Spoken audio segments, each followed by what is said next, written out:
गुरुर्ब्रह्मा गुरुर्विष्णू गुरुर्देवो महेश्वरः गुरु साक्षात् परब्रह्म तस्मै श्री गुरवे नमः। काषाय वस्त्रं करदण्डधारिणं कमण्डलुं पद्मकरेण शङ्खं चक्रं गदाभूषितभूषणाढ्यं श्रीपादराजं शरणं प्रपद्ये। सद्गुरुनाथ महाराज की जय। श्री गुरुदेव दत्त।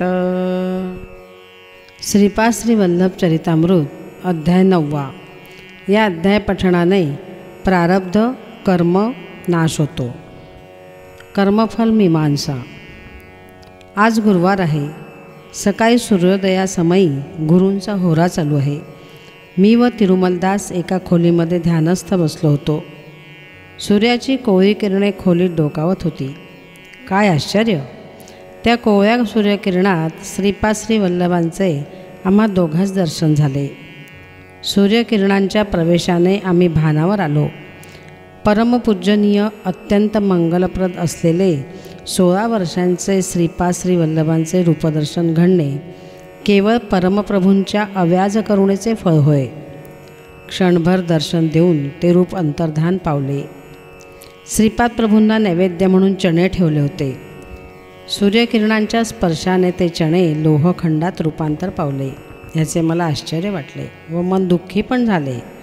प्रभूंचे दर्शन आणि चणे लोहखंडात रूपांतरित होणे हे काही विशेष सूचक आहे का, अशी माझ्या मनात शंका उद्भवली। श्री तिरुमलदासांनी पुढे सांगण्यास सुरुवात केली। बाबा रे शंकर भट्टा, आज दुपारी माझे आतिथ्य स्वीकारून तू कुरोपुरात जा, अशी दत्तप्रभूंची आज्ञा झाली। भर दुपारी प्रभू दत्त क्षेत्रात भिक्षा करीत असतात। हा काळ अतिशय शुभप्रद आहे। मी म्हणालो, स्वामी, रोज श्री दत्तप्रभूंचे स्मरण दत्तकथा प्रसंग श्रवणाने काळ घालवित होतो। आज नैवेद्य म्हणून दाखवलेले चणे लोहखंड झाले याची खंत वाटते। माझ्या या संशयाचे निरसन करून मला कृतार्थ करावे ही प्रार्थना। श्री तिरुमलदास म्हणाले, बाबा रे, काही शताब्दीनंतर कली प्रबळ झाल्याने नास्तिकत्व वाढेल।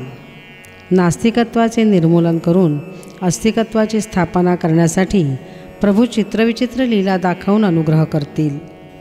भविष्यात धर्मसंस्थापनेसाठी सगळ्या कार्यक्रमात बीजरूपाने या श्रीपाद श्री वल्लभांच्या अवतारात अनुग्रह करतील। खनिजांमध्ये चैतन्य निद्रावस्थेत असते।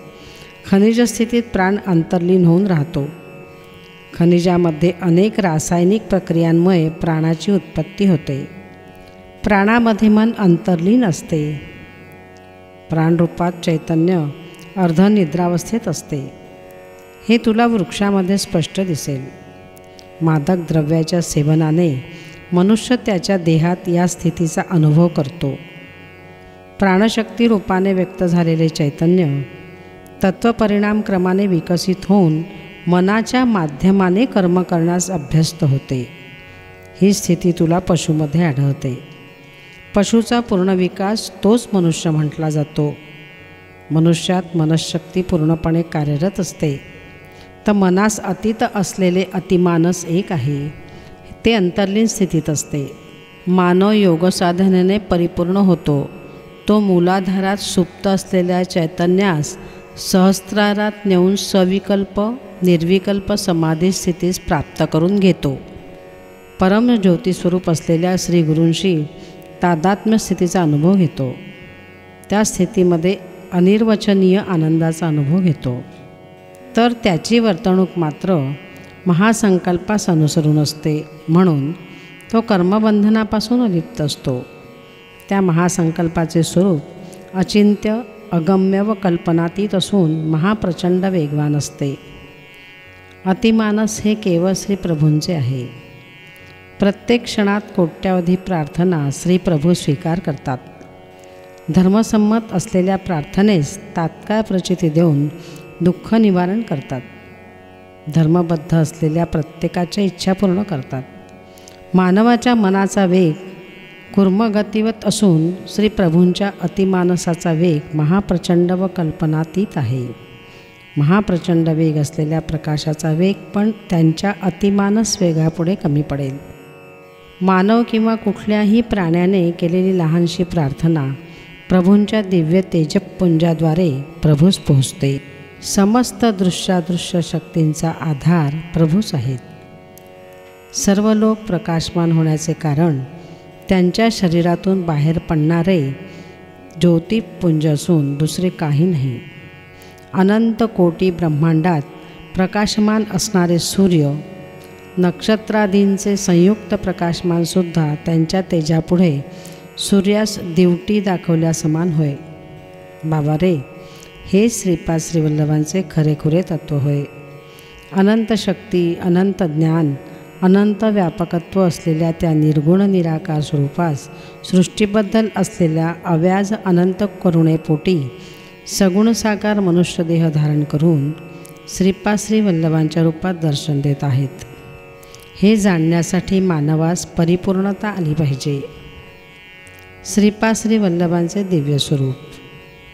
मानवाची देवाविषयी ओढ अनिवार्य आहे.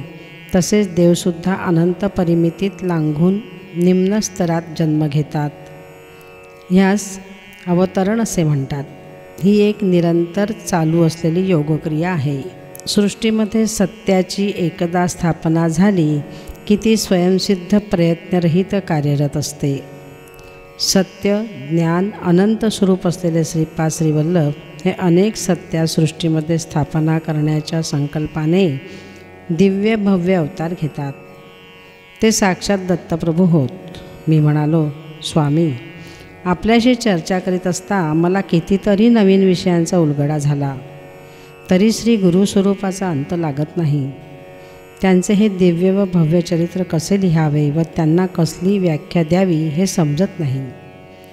मी मूर्तिप्रतिष्ठेबद्दल ऐकले आहे. आपण सत्याच्या प्रतिष्ठेबद्दल बोलत आहात, तरी माझ्यावर कृपा करून सत्याबद्दल विस्तारपूर्वक सांगावे अशी विनंती.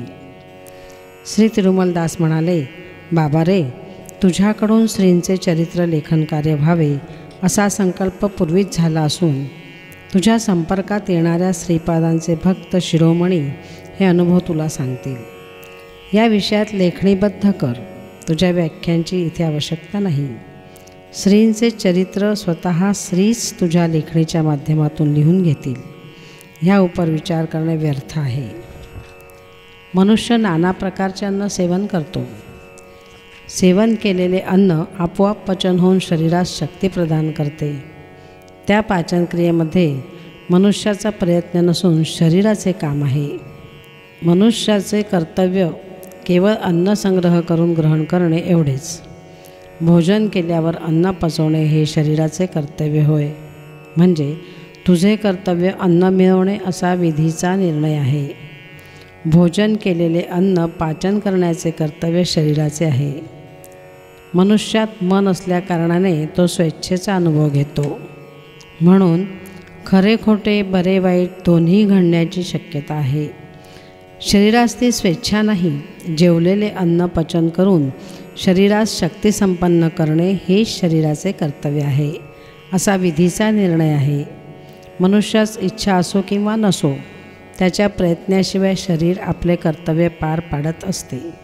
शरीरासंबंधित सत्याची स्थापना झाल्याकारणाने विनाशायास मनुष्याच्या संकल्पाचा प्रमेय नसून ते सतत चालू असते. प्रकृती म्हणजे सृष्टीमधील सगळ्या क्रिया प्रतिक्रिया या सत्याच्या आधाराने घडतात. सूर्योदय, सूर्यास्त, ऋतुचक्र, ग्रहनक्षत्रादींचे चलन या सत्याच्या आधारावर घडलेच पाहिजे. हे अनुल्लंघनीय शासन आहे. म्हणजे त्याच्या विपरीत करण्याचे स्वातंत्र्य त्यांना नाही. सर्व व्यापकत्व असलेले प्रभू सृष्टीमधील प्राणीमात्राविषयी करुणेमुळे सृष्टीविधान सुरळीत करतात. कृतयुगामध्ये संकल्पमात्रे सकल सिद्धी प्राप्त होतात, तर त्रेतायुगामध्ये यज्ञयागाने द्वापारयुगामध्ये मंत्र शस्त्रास्त्राने सकल सिद्धी प्राप्त होतात, तर कलियुगामध्ये प्रामुख्याने तंत्रप्रयोगाने कलियुगी यंत्राने सकल सिद्धी प्राप्त होतात. युगधर्मास अनुसरून व मानवाच्या शक्तियुक्तींचा स्तर या आधारावर सृष्टी विधानाच्या सरळीकरणाचा निर्णय होतो. 3 अहोरात्र निरंतर श्रीपाद श्रीवल्लभांचे स्मरण केल्याने त्यांचे ध्यान करणाऱ्यास श्रीपाद सशरीर दर्शन देऊन धन्य करतात. मानवाच्या पतनास लाख मार्ग असतील तर देव त्यांच्या उद्धारासाठी 10 लाख मार्गांनी अनुग्रह करतो. श्री दत्तप्रभू त्यांचे अंशावतार सिद्धयोगी अवधूत महासिद्ध यांच्याकरवी या सृष्टीचे पालन करीत असतात. पूर्वयुगातील श्री दत्त हे श्रीपाद आहेत का अशी शंका तुझ्या मनात बीजरूपाने असल्याकारणाने श्रीपादांनी तुझ्या शंकेचे निवारण करण्यासाठी नैवेद्यास दाखवलेले चणे लोहखंडात रूपांतर केले. माता अनसूयेचे लोहखंडाचे खाण्यायोग्य चणे केले होते. मी प्रत्यक्ष दत्त आहे हे दर्शवण्यासाठी असे केले. तुझ्या कुंडलीत गुरु व्याधिस्थानात आहे. गुरुग्रहास चण्यांचा संबंध आहे. गुरुग्रहामुळे तुझ्यावर येणाऱ्या विपत्ती बीजरूपाने असून त्या अंकुरित न होण्यासाठी चण्याचे लोहखंडात परिवर्तन करून तुझ्या निदर्शनास आणले. श्रीपादांच्या दिव्य मानसचक्षूंनी अवलोकन न केलेली कुठलीही वस्तू या सृष्टीत उत्पन्न होत नाही. तसेच त्यांच्या दिव्यदृष्टीस आल्याशिवाय कुठलाही प्राणी या सृष्टीत जन्म घेत नाही, हे परम सत्य आहे.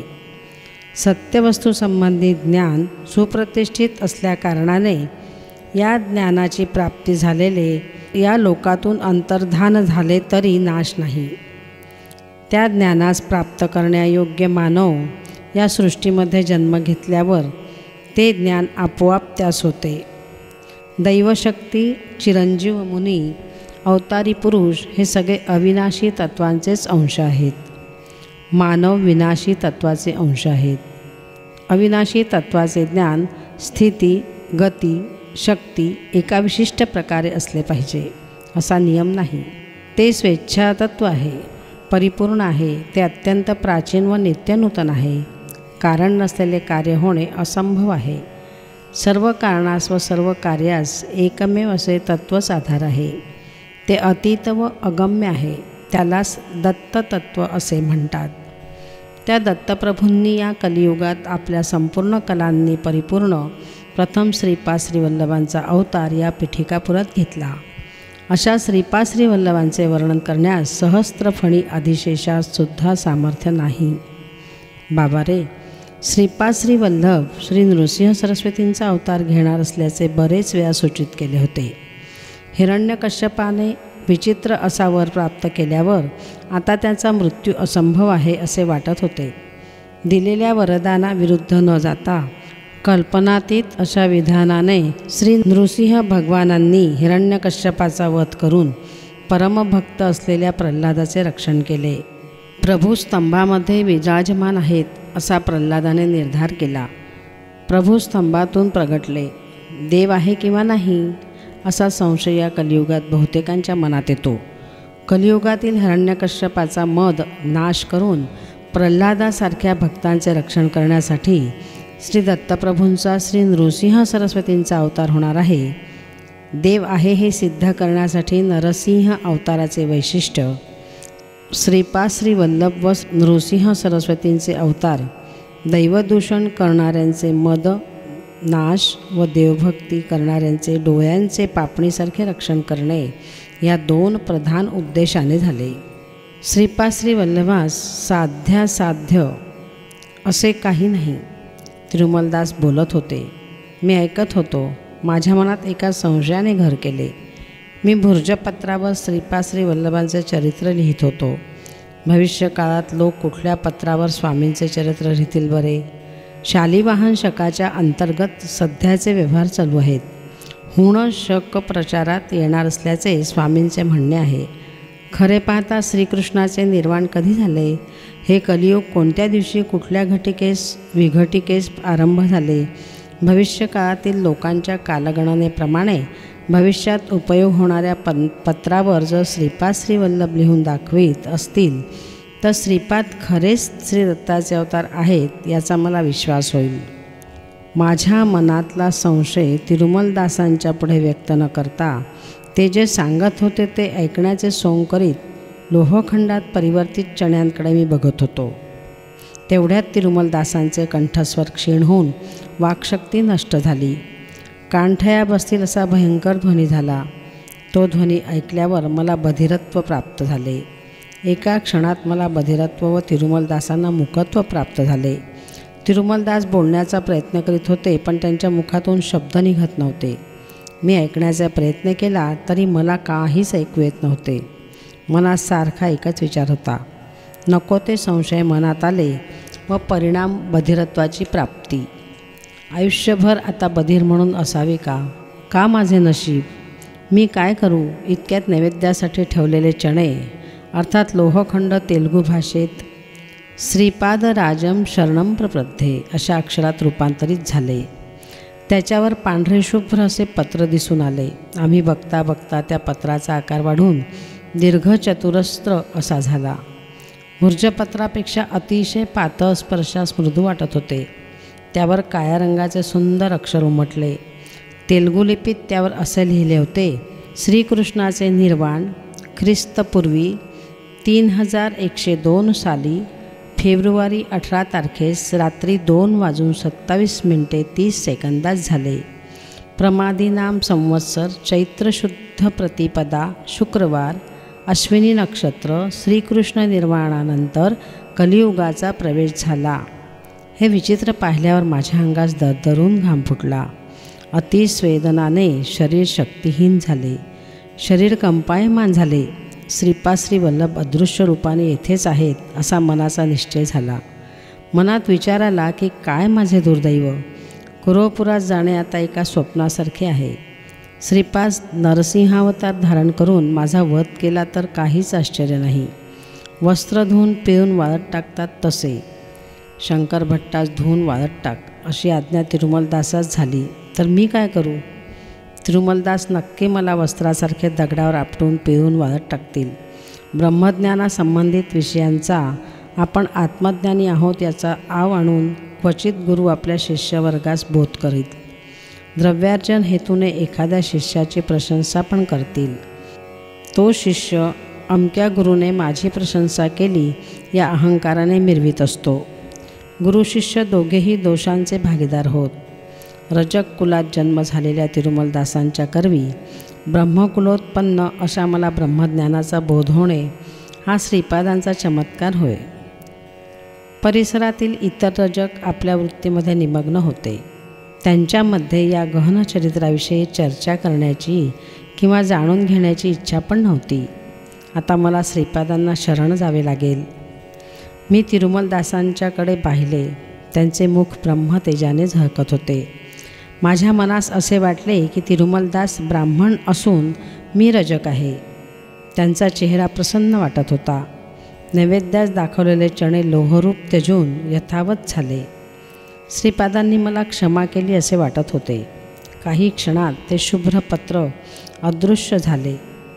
तिरुमलदास म्हणाले, बाबा रे शंकर भट्टा, कलियुग लोहयुग आहे. कल्मषपुरीत असे हे युग आहे. माझ्या देहावसानानंतर काही काळ मी हिरण्य लोकात वास करून श्रीपादांच्या आज्ञेनुसार पुन्हा महाराष्ट्र देशात जन्म घेणार आहे. स्वामी, श्रीपादांनी तुम्हास पण मृत्यूनंतर जन्म घेण्यास आज्ञा केली? अवश्य. या वृत्तात विस्तारपूर्वक कथन करून कृतार्थ करावे अशी विनंती. तिरुमलदास म्हणाले, एकदा मी श्रीपादांच्या मातामहांच्या घरी त्यांचे धुतलेले वस्त्र घेऊन गेलो. सुमती महाराणींचे मामा श्रीधरावधानी श्रीपादास कडेवर घेऊन खेळवीत होते. दत्त दिगंबर दत्त दिगंबर दत्त दिगंबर अवधूता असा घोष करीत होते. श्रीपादांचे वय 2 वर्षाचे होते. ते किलकारी करीत खेळत होते. ते दृश्य मनोहर होते. अनायासे माझ्या मुखातून श्रीपाद वल्लभ दत्त दिगंबर असे निघाले. श्रीधरावधानींनी माझ्याकडे वळून पाहिले. इतक्यात श्रीपाद नृसिंह सरस्वती दत्त दिगंबर असे म्हणाले. ते साक्षात पूर्वीचे दत्तप्रभू असून प्रस्तुत श्रीपाद श्री वल्लभ व पुढे नृसिंह सरस्वतींच्या रूपाने येणार याची सूचना आपल्या विशिष्ट शैलीत त्यांनी सांगितली होती. समर्थ सद्गुरू शिर्डींचे साईबाबांच्या रूपाने अवतरतील. श्रीपाद म्हणाले, आजोबा, नृसिंह सरस्वतींचा अवतार महाराष्ट्र देशात घेण्याचा माझ्यावर संकल्प आहे. तिरुमलदासांसुद्धा महाराष्ट्र देशात येण्यास सांगत आहे. श्रीधरावधानी अवाक झाले व मी म्हणालो, कुठल्याही जन्मी कोणत्याही रूपात असताना सदैव माझे रक्षण करण्याचा भार तुमच्यावर आहे. मला तुमच्या बाळकृष्ण रूपावर अतिशय प्रीती आहे. श्रीपाद म्हणाले, तिरुमलदासा, तू महाराष्ट्र देशात गाडगे महाराज या नावाने रजक कुळात जन्म घेशील. दीन, दलित व दुःखी जनांच्या सेवेत पुनीत होशील. दिशिला नगरी साईबाबा या नावाने यवन वेशात माझा समर्थ सद्गुरू रूपात अवतार होईल. तुला यवन वेशात समर्थ सद्गुरू असलेल्या माझ्याकडून अवश्य अनुग्रहाची प्राप्ती होईल. तुला बाळकृष्ण रूपावर प्रीती असल्याकारणाने गोपाला गोपाला देवकीनंदन गोपाला या नाममंत्राचा जप करशील. या शरीराच्या पतनानंतर क्वचित काळ हिरण्यलोकी राहून तदनंतर गाडगे महाराज होऊन लोकहित करशील. हे तुला माझे वरदान व अभयदान. श्रीधरावधानी या सगळ्या संदर्भात मायेच्या आवरणात होते. त्यांना काही कळले नाही.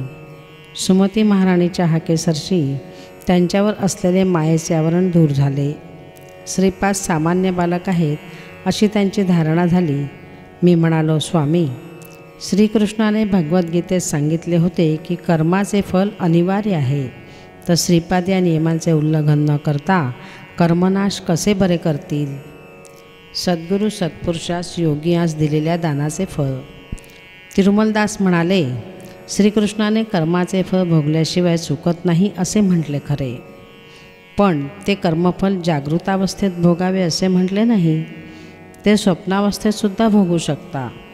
स्थूल शरीराने 10 वर्षे भोगावयाचे कर्म मानसिक त्रासामुळे, स्वप्नामधील मानसिक व्यथेमुळे काही घटिकेत भोगून कर्मराहित्य प्राप्त करू शकतो.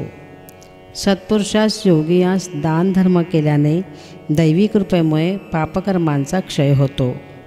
देवतामूर्ती पुण्यस्वरूप असून त्यांच्या ठायी करुणा असल्याकारणाने आपले पापकर्मफल त्यांच्यावर ओढून घेतात व त्यांचे पुण्य आपणास देतात. पुण्यपुरुषास केलेल्या दानधर्मांमुळे किंवा त्यांची सेवा केल्याने पण अशी अदलाबदली होते. समर्थ सद्गुरूंचे ध्यान केल्याने ध्यानाच्या माध्यमातून अदलाबदली होते. सद्गुरू त्यांच्या शिष्याकरवी सेवा करून सेवेच्या माध्यमातून शिष्याचे पापकर्म आपल्यावर ओढून घेतात व आपले तपाचे फळ शिष्यांमध्ये संक्रमित करतात. परंतु पापकर्माचे फळ भोगल्याशिवाय चुकत नाही. देव, सत्पुरुष, सद्गुरू अवतार पुरुष महातेजोमय असून अग्निस्वरूप असतात. त्यांनी स्वीकार केलेल्या पापकर्मास दग्ध करण्याची शक्ती त्यांच्यामध्ये असते. त्यांना आपण अर्पण केलेल्या पत्र, फल, पुष्पादींच्या माध्यमाने सुद्धा पापपुण्याची अदलाबदली घडत असते. आपली आर्तता, भक्ती, शरणागती जेवढी तीव्र असते तेवढ्याच तीव्र गतीने ही अदलाबदली घडत असते. काही वेळा श्रीपाद यांच्या आश्रितांचे पापकर्मफल निर्जीव असलेले दगडधोंड्यांवर फिरवीत. त्या दगडधोंड्यास फोडून किंवा नाना विचित्र मार्गाने त्या पापकर्मांचे निर्मूलन करीत यास अनुसरून एक दृष्टांत सांगतो, लक्षपूर्वक ऐक. श्रीपादांच्या जन्मापासून त्यांना पुरेसे दूध मिळत नव्हते. सुमती महाराणी आपल्या पुत्रास पुरेसे स्तनपान करू शकत नव्हती. त्यांच्या घरी एक गाय होती. त्यांच्या घरी असलेल्या कालाग्नी शमन दत्तास नैवेद्यापुरतेच ती दूध द्यायची. बाकी दूध आपल्या वासरास पाजायची. त्या गायीची एक विचित्र प्रवृत्ती होती. कालाग्नी शमन दत्तास नैवेद्यासाठी ठेवलेले दूध कधीकधी नैवेद्य दाखवायच्या अगोदर श्रीपाद पूजा मंदिरात जाऊन प्राशन करायचे. असे घडल्या दिवशी श्री अप्पलराज गुळाचा खडा नैवेद्य दाखवून उपवास करायचे. पतीचा उपवास घडल्या दिवशी सुमती महाराणी पण उपवास करायची. एखादे समय नैवेद्य दाखवेपर्यंत श्रीपाद थांबले, त्या दिवशी ते दूध श्रीपाद प्राशन करीत. त्यांच्या वंशात जन्मलेल्या अपूर्व व दिव्य शिशूस पुरेल एवढे दूध आपण देऊ शकत नाही या विचारांनी मातापिता चिंतित होते. व्यंकटप्पा श्रेष्ठी व नरसिंहराय वर्मा यांनी भरपूर दूध देणारी एक गाय अप्पलराजास दान देण्याचा प्रयत्न केला. ते सारे प्रयत्न व्यर्थ झाले, कारण दान स्वीकार न करण्याचे अप्पलराजचे व्रत होते. दान घेतल्याने पापसंग्रह होतो असा त्यांचा अभिप्राय होता. ते वेदशास्त्र संपन्न असून केवळ वेदसभा असल्यास त्यातून मिळाली तेवढी दक्षिणा स्वीकार करीत होते. पौरोहित्यापासून उत्पन्न कमी होते. फक्त व्यंकटपय्या श्रेष्ठी व नरसिंहराय वर्मा यांच्याकडे पौरोहित्यात जात असत. ते दोघे दक्षिणा जास्त देण्याचा प्रयत्न केल्यास त्यांच्यावर राग करायचे. अप्पलराज आपले सासरे श्री सत्यऋषीश्वर म्हणजे श्री बापनाचार्य यांच्याकडून पण काही घेत नसत. कार्तिक पौर्णिमेस सुमती महाराणीचा जन्मदिवस असल्याकारणाने श्वशुरगृही भोजन करीत. वैशाख शुद्ध तृतीयेस अप्पलराजाचा जन्मदिवशी पण श्री बापनाचार्यांच्या घरी भोजन करीत. कालांतराने श्रीपाद जयंती अर्थात गणेश चतुर्थीस पण त्यांच्या घरी जेवायचे. कुटुंबाच्या या दुःस्थितीचा विचार करून एके दिवशी सुमती महाराणी आपल्या पतीस म्हणाली, नाथ, आमच्या माहेरचे संपन्न असून नैष्टिक क्षत्रिय संस्काराचे आहेत. मल्लादी वंश श्रीमंत असून आमचे माहेर आहे. त्यांच्याकडून एका गाईचा स्वीकार करण्यास मला काही दोष वाटत नाही. श्रीपादांना पोटभर दूध देण्याची पण आपली स्थिती नाही. आपण या विषयांचा शांतपणे विचार करावा ही विनंती. अप्पलराज म्हणाले, सौभाग्यवती, तुझे म्हणणे बरोबर आहे.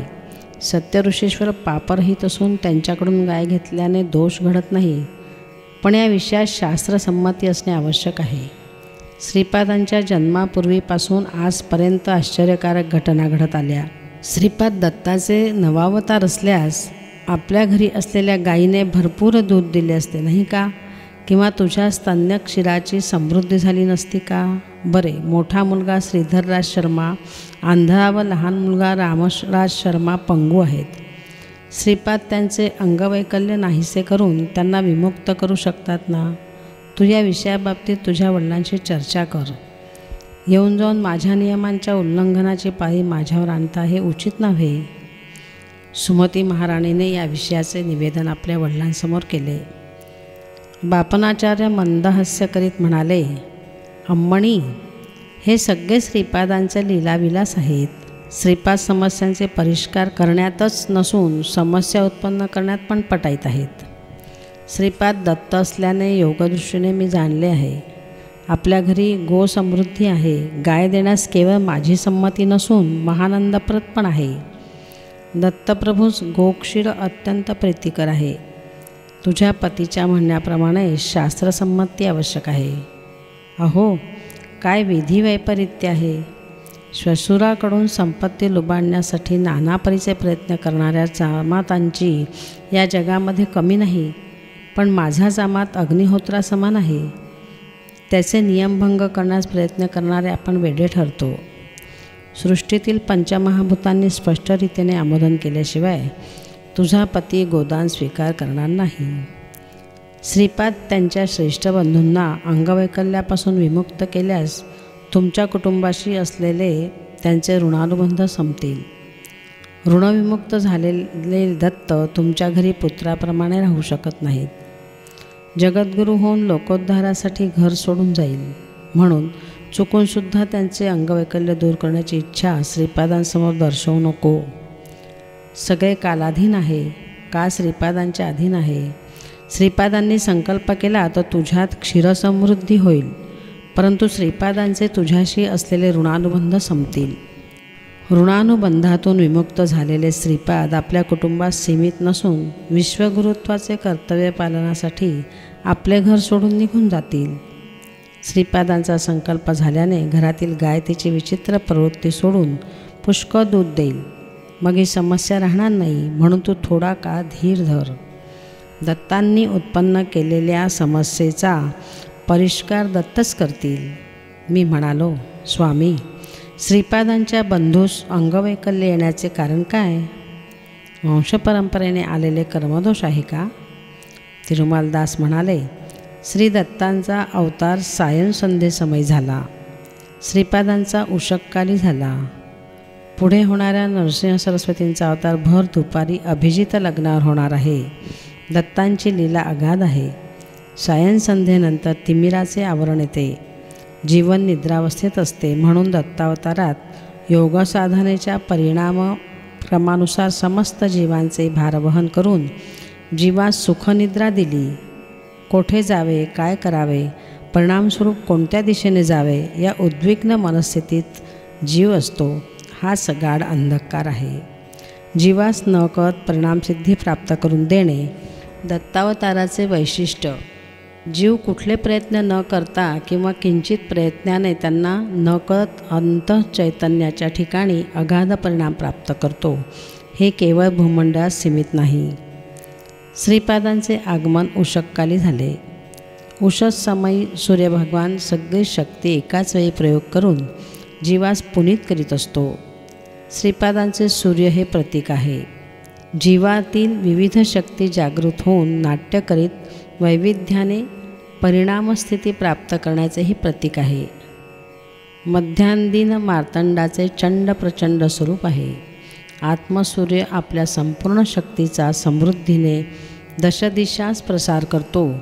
जसे जीवास जागृत करण्यासाठी नृसिंह सरस्वती अवताराचे प्रयोजन आहे. हा विषय त्यांच्या विश्वव्याप्त चैतन्याचा विषय होय. दत्तावतारात व श्रीपाश्रीवल्लभांच्या अवतारांमध्ये काळरात्र होती. तिचे केवळ महाअंधकाराचे स्वरूप होते. त्याचे प्रतीक म्हणून ज्येष्ठ बंधू असलेले श्रीधरराज शर्माचा जन्म झाला.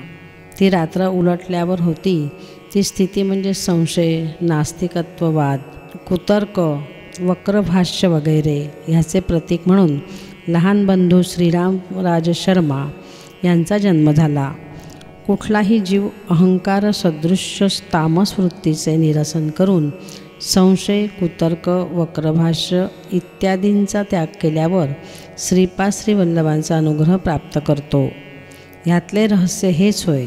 हे जगातील प्राण्यांच्या परिणामदशे संबंधित विषय आहेत. वंशपरंपरेने आलेले कर्मदोषसुद्धा आहेत.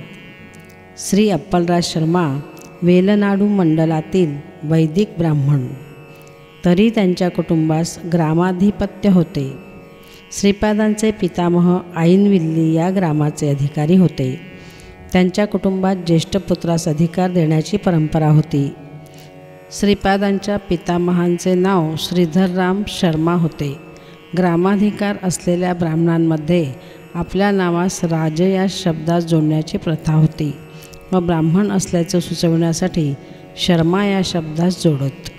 ग्रामात पीक पिकले किंवा पिकले नाही तरी कराच्या रकमेची भरपाई जमीनदारांना करणे अनिवार्य होते. ग्रामाधिकाऱ्यांवर कर वसूल करून देण्याची जबाबदारी होती. श्रीधर रामराज शर्मांना त्यांच्या आवडीनिवडीस बाजूला सारून जमीनदारांच्या आज्ञेनुसार वेळप्रसंगी हिंसेच्या प्रयोगाने कर वसुली करावी लागे. हे त्यांचे ग्रामाधिकारी या नात्याने कर्तव्यधर्म होते. पण दैवाच्या दृष्टीने हे पापकार्य होते. अप्पलराजांच्या ज्येष्ठ भ्रात्यास ग्रामाधिपत्य प्राप्त झाले. पितामहांच्या पापकर्मामुळे मोठा असलेला श्रीधरराज शर्मा व धाकटा श्रीरामराज शर्मा या उभयतास अंगवैकल्य प्राप्त झाले. श्रीपाश्रीवल्लभ साक्षात श्री दत्तावतार असले तरी पितामहांच्या स्वल्प पापकर्माचा प्रभाव त्यांना पण अनुभवावा लागेल, म्हणून त्यांना दुधाची समस्या उद्भवली. विश्वप्रभूंनी रचलेला नियम सर्वांस लागू होतो. स्वतः अवतारित होऊन कर्मफल त्यांनी पण भोगून आपले मार्गदर्शन केले. श्री व्यंकटपय्या श्रेष्ठी व श्री वत्सवाई नरसिंह वर्मा श्रीपादास आपल्या पौत्राप्रमाणे मानित. म्हणून श्रीपादांच्या दुधाची समस्या दूर करण्याचा बराच विचार केला. श्री वर्माश्रेष्ठीस बोलावून म्हणाले की या समस्येचा परिष्कार तुम्ही करावा. श्री नरसिंह वर्म्याच्या येथे गायत्री या नावाने प्रसिद्ध अशा गायीची संतती होती. त्यातील सर्व शुभलक्षण असलेल्या एका गायीस श्रेष्ठींनी वर्मांकडून क्रय केले. विक्रय केलेल्या धनास वर्मांनी आपल्याजवळ जपून ठेवले. पौरोहित्याच्या निमित्ताने अप्पलराज वर्माच्या घरी आले. गोविक्रय करून आलेले धन वर्म्यांनी अप्पलराजांना दक्षिणा म्हणून दिली. साधारणपणे पौरोहित्यानिमित्त मिळणाऱ्या दक्षिणेपेक्षा हे अधिक होते. अप्पलराज शर्मा यांनी धर्माप्रमाणे जेवढे द्रव्य दक्षिणा म्हणून घ्यायचे होते तेवढेच घेऊन उरलेल्या धनाचा अस्वीकार केला. वर्म्यांनी पण दिलेली दक्षिणा परत घेण्यास नकार दिला. सुक्षत्रिय वंशात माझा जन्म झालेला असून दान दिलेले द्रव्य परत घेऊ शकत नाही असे ते म्हणाले. हा विवाद श्री बापनाचार्यांपर्यंत पोहोचला. ब्राह्मण परिषद बोलवण्यात आली. परिषदेत श्री बापनार्यांनी घोषणा केली की अप्पलराज शर्मांनी अस्वीकार केलेले हे धन ज्यांना घ्यावयाचे असेल त्यांनी घ्यावे. अनेक ब्राह्मणांनी ते धन आपणास मिळावे या हेतूने त्यांच्या चढाओढ सुरू झाली. हे सगळेच बघण्यास विचित्र वाटत होते. तेवढ्यात तरुण असलेल्या पापय्या शास्त्री या नावाचा ब्राह्मण म्हणाला, श्रीपाद, दैवांश संभूत अवतारी पुरुष नाही, देव असल्यास अशी विचित्र परिस्थिती कशी काय आली? श्री दत्तच असल्यास त्यांच्या दोघा भावांचे अंगवैकल्यापासून रक्षण का बरे केले नाही? ज्या काही घटना घडल्या त्या एक वेळ कल्पना आहेत. तिळाचे पर्वत करून सांगणे महापाप आहे. मी दत्तभक्त आहे. श्वेतार्क रक्षा आपण गुरूंकडून प्राप्त करून घेतली आहे. दररोज कितीतरी जप करतो. मी कुठलेही दान घेतल्याने मालिन्य येत नाही. योग्य असलेल्या अशा मला हे धन द्यावे. ब्राह्मण परिषदेने पापय्या शास्त्रीस हे धन द्यावयाचा निर्णय केला. ते धन एका चांगल्या गायीस विकत घेण्यास पुरेसे होते. सभा समाप्त झाल्यावर विजय गर्वाने पापय्या शास्त्री घरी गेला. तिथे त्याचे मामा आले होते. कुशल प्रश्न, इष्ट गोष्टी झाल्या. भोजन करून जाण्यास पापय्या शास्त्रींनी त्यांना विचारले. पर्यायाने वर्षातून एकदा भोजन करतो. सध्या भाच्याकडे जेवण करणे जमणार नाही असे सांगून घाईघाईने तिथून निघून गेले. मामा निघून गेल्यावर पापय्या शास्त्री विचार करीत बसले होते. त्यांची पत्नी जवळ येऊन म्हणाली, स्वामी, आता आलेले तुमचे मामा हुबेहूब गेल्या वर्षी वारलेल्या मामांसारखे दिसतात नाही का? पापय्या शास्त्री हादरून उठले. त्यांना एकच मामा होते. ते पण गतवर्षी निधन पावले. आता आलेले हे मामा कोण? माझी बुद्धी केवढ्या भ्रमात फसली. मामाच्या नात्यासारखी इतर काही नाती असली तरी 100% या मामासारखे दिसणारे कोणीच नव्हते. मृत झालेल्या मामांचा प्रेतात्मा तर नाही ना मी पाहिला? त्यांच्या हृदयाचे ठोके वाढत चालले. भूतप्रेत पिशाच्यांच्या मंत्रतंत्राविषयी त्याला काही ज्ञान नव्हते. त्यांचे उपास्य दैवत असलेल्या दत्तांच्या अनुग्रहाचे पतन होत नाही ना? येणारा पुढचा काळ कष्टदायक तर नाही ना? मामांनी जाता जाता शीघ्र आपण भेटू याची अपेक्षा करतो असे म्हटलेले वाक्य सतत त्यांच्या मनास भेडसावू लागले. लवकरच आपण मरण पाहून परलोकात आपल्या मामास भेटणार का या विचाराने त्यांचे मन जड झाले. ओम द्राम दत्तात्रेयाय नमः मंत्राचा जप त्याने सुरू केला.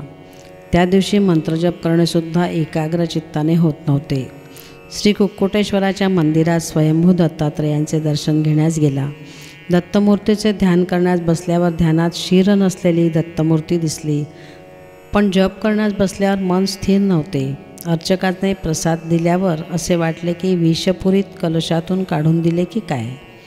अर्चक हसत हसत काही म्हणत होते, परंतु पापय्या शास्त्रीस असे ऐकवत होते की हा प्रसाद ग्रहण करून लवकर मरण पाव. ते घरी परत आले तेव्हा त्यांना त्यांच्या पत्नीच्या कपाळावर कुंकू दिसले नाही. मी जिवंत असताना कपाळावरचे कुंकू का बरे काढलेस असे म्हणून तिच्यावर चिडले. रुपया एवढे कुंकू कपाळावर मिरवीत असता पापय्या शास्त्रींचे चिडणे तिला थोडे विचित्रच वाटले. पापय्यास वेड लागले असे म्हणून पिठापुरीत अफवा उठली. किंवदंती अफवा त्याचे प्रमाण पिठापुरात जास्त होते.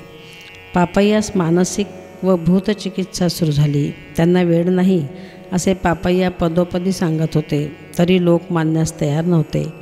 वेडा पण कधीकधी तर्कयुक्त भाषण करतो असे म्हणायचे. पापय्याच्या पत्नीस एक उपाय सुचला. तिच्या पतीने अज्ञानवश श्रीपादांची निंदा केली, याचे कर्मभोग आहेत असा तिचा निर्धार झाला. पाषाणातील देवास शरण जाण्याऐवजी सशरीर असलेले श्रीपादांच्या चरणी शरण जावे असा तिने विचार केला. ती श्रीपादांच्या घरी गेली. श्रीपादांना तिने कडेवर घेऊन लाड केले. कोणी नसल्याची संधी साधून तिने श्रीपादांना आपली दुःस्थिती सांगितली. श्रीपाद म्हणाले, आत्या, ह्या सगळ्यांचा एक लहान उपाय आहे. तू माझ्या मातेसमान असल्याकारणाने तुला मी हे रहस्य सांगतो. तू काही वेळ न घालवता नूतन गृहाचे निर्माण कर. तू व मामा वास्तुपूजा करून त्या नूतन गृहात प्रवेश करा. लागलेच सगळे काही बरे होईल. श्रीपादांची अशी आज्ञा झाल्यावर तिने असे सांगण्यास सुरुवात केली की ही विपदा भाड्याच्या घरात राहत असल्यामुळे तिच्यावर कोसळली, म्हणून शीघ्र स्वतःचे घर बांधायचे असे तिने आपल्या बांधवास पटवून दिले. मग काय विचारता, कोणी एकाने पापय्यास एक जीर्ण झालेले घर भूदान म्हणून दिले.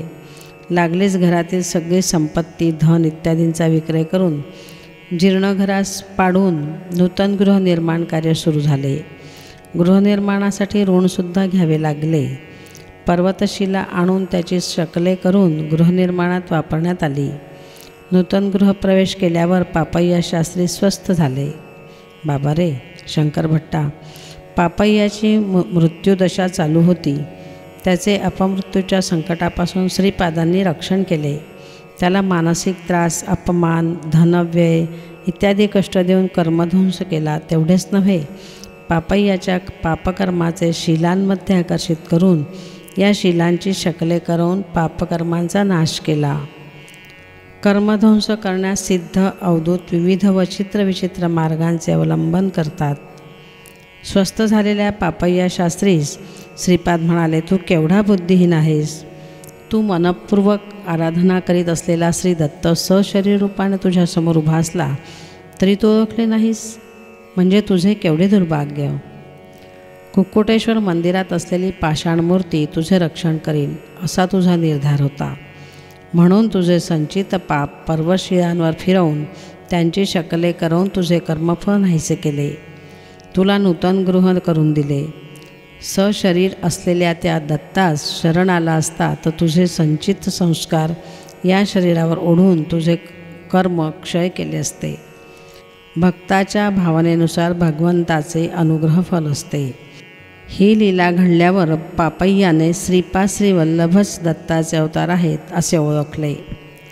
श्रीपादांच्या दुधाच्या समस्येविषयी श्री श्रेष्ठी व श्री वर्मा चिंतित होते. हा विषय घेऊन ते श्री सत्यऋषीश्वर म्हणजे श्री बापनाचार्यांकडे जाऊन म्हणाले, हे राजर्षी, आपण राजा जनकाप्रमाणे संसारात असून ब्रह्मज्ञानी आहात, ब्रह्मामध्ये लीन आहात. आमची एक लहानशी इच्छा आहे, ती आपण पूर्ण करावी. श्री बापनार्य म्हणाले, इच्छा व्यक्त केल्याशिवाय कसे बरे वचन देऊ. निसंकोच तुम्ही मला तुमची इच्छा सांगा. तुमची इच्छा धर्मबद्ध असल्यास निश्चित पूर्ण करेल. श्री श्रेष्ठी म्हणाले, मी श्री वर्म्यांकडून गायत्री नावाच्या गायीच्या संततीमधली एक शुभलक्षणांची युक्त अशी एक गाय विकत घेतली. आमचे कुलपुरोहित असलेले श्री अप्पलराज शर्मा यास ती गाय देण्याचा विचार केला होता. त्या गायीचे क्षीर श्रीपादांच्या सेवेत उपयोगी यावे याविषयी आमची दुसरी इच्छा नाही. श्री श्रेष्ठींचे म्हणणे झाल्यावर श्री बापनार्य म्हणाले, बरे, तुम्ही असे करा, ती गाय माझ्या गोठ्यात आणून बांधा. मी ती गाय अप्पलराजांना देण्याचा प्रयत्न करतो. शुभलक्षणी गाय अप्पलराजांच्या घरी असणे दात्यास व ग्रहितास शुभप्रद व श्रेयस्कर आहे. गोमातेस बापनार्यांच्या घरी आणले. गोदान घेण्यास अप्पलराजांनी नकार दिला. हिमालयात सतोपत नावाचा एक प्रांत आहे. त्या प्रांतातून युधिष्ठिरादींनी स्वर्गरोहण केले. तेथे श्री सच्चिदानंदावधूत नावाचे महात्मा होते. त्यांचे वय काही शताब्दींपेक्षा जास्त होते. ते कैवल्यशृंगी येथे असलेल्या श्री विश्वेश्वर प्रभूंचे शिष्य होते. श्री विश्वेश्वर प्रभू स्वतः पिठिकापुरी श्रीपाद श्रीवल्लभ रूपाने असून त्यांच्या बाल्यरूपाचे दर्शन घेऊन कृतार्थ व्हावे असा आदेश श्री सच्चिदानंदास झाला. श्री सच्चिदानंदावधूत पिठिकापुरास आले. श्री बापनाचार्यांनी त्यांचे आदराने स्वागत केले. त्यांच्यापुढे श्रीपादांच्या दुधाची समस्या आली. तेव्हा त्यांनी ठामपणे सांगितले की अप्पलराज शर्मांनी गोदान घेतले पाहिजे. श्रीपाद श्रीवल्लभ साक्षात दत्तप्रभू असून व्यर्थ असलेल्या नियमांच्या बंधनात पडून गोक्षीर अर्पण करण्याचे महद्भाग्य आपल्या हातून दौडू नये असे ठासून सांगितले. ब्राह्मण परिषदेने श्रीपाद श्री वल्लभ श्री दत्त असल्याचा पुरावा मागितला. पंचमहाभूतांची साक्ष तुम्हाला देतो असे अवधूतांनी सांगितले. श्रीपाद श्री दत्त असल्याचे पंचमहाभूतांची साक्ष. यज्ञारंभ होता क्षणी भूमातेने साक्ष दिली.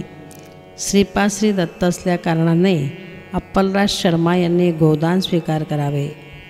श्वसुरांपासून जामातास प्रीतिपूर्वक दिलेले दान होत नाही म्हणून सत्य ऋषीश्वरांनी श्री श्रेष्ठींकडून दान घ्यावे व भेटवस्तू म्हणून जामातास द्यावे हे भूमातेचे वचन होते.